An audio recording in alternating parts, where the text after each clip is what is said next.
How to manage participants video on Zoom mobile. Hello guys, in this video I'm gonna show you how to manage participant video on Zoom mobile. First let's go to Zoom and then click this 3 points here.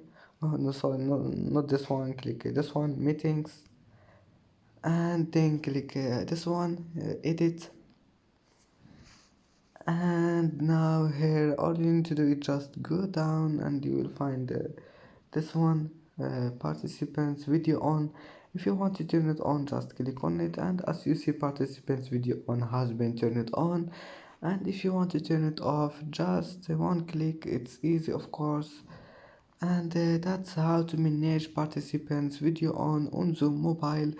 And that's it for today's video. If you like this video, please don't forget like and subscribe, and see you in the next video.